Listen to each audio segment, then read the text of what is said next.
The Tower of Babel, Cain's spirit in Nimrod's ambition. Let me ask you a question. What happens when man learns nothing from judgment? What happens when fire falls from heaven or waters cover the earth? But the heart of man still burns with pride? The answer is Babel. Genesis chapter 11. It is the last cry of pre-Abrahamic mankind, and the first organized revolt against God after the flood.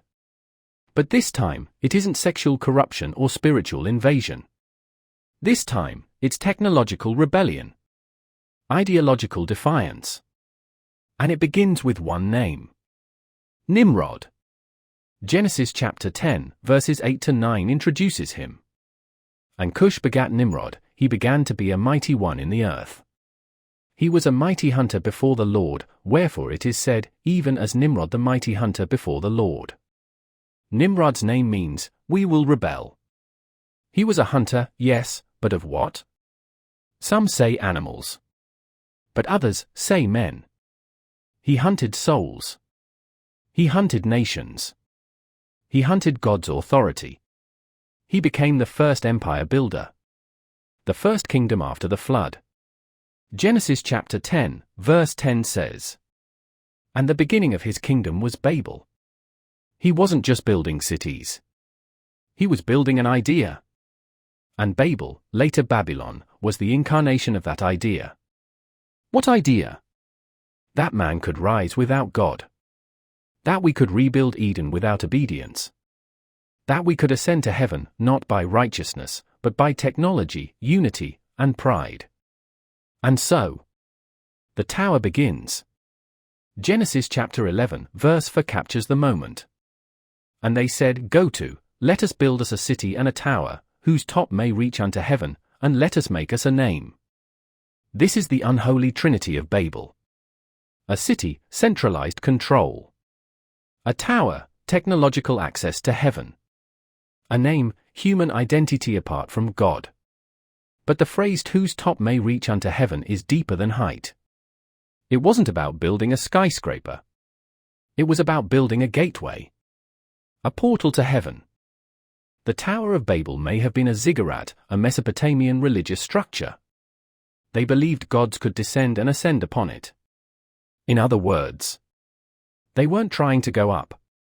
They were trying to pull something down. Just like Genesis chapter 6. But this time, not angels descending on their own. Humans were inviting them. Rebuilding the ladder to heaven. But without God's permission. Do you see? The same lie of Eden. Ye shall be as gods. Is now institutionalized in Babel. It was Cain's dream reborn. Cain built a city to protect himself from judgment. Nimrod builds a city to escape God's authority altogether. Cain named his city after his son, so his name would never die. Nimrod builds a tower so his name could be eternal. And in this moment, humanity stood on the edge of globalized pride. One people. One language. One leader. One agenda. No holiness. No repentance. No covenant. Only control. And God saw it. And what he says is chilling. Behold, the people is one, and they have all one language, and this they begin to do, and now nothing will be restrained from them, which they have imagined to do. Genesis chapter 11, verse 6. God does not fear human technology. But he knows where unholy unity leads. Rebellion without restraint. And so, God scatters them. He confuses their languages.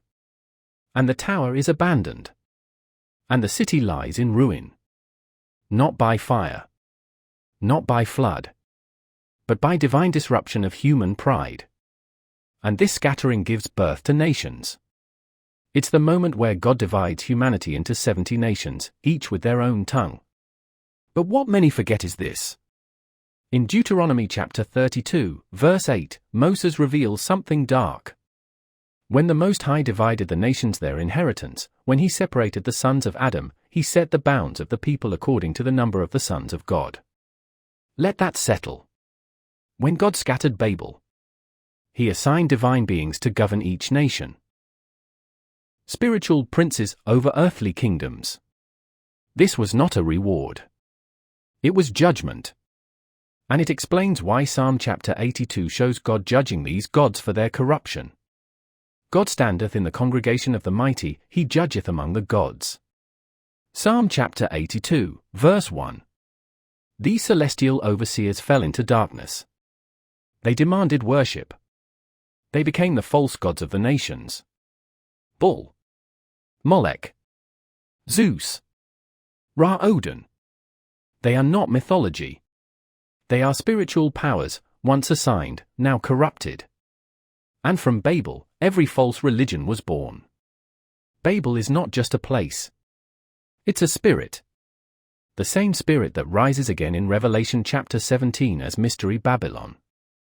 The harlot riding the beast. The mother of abominations.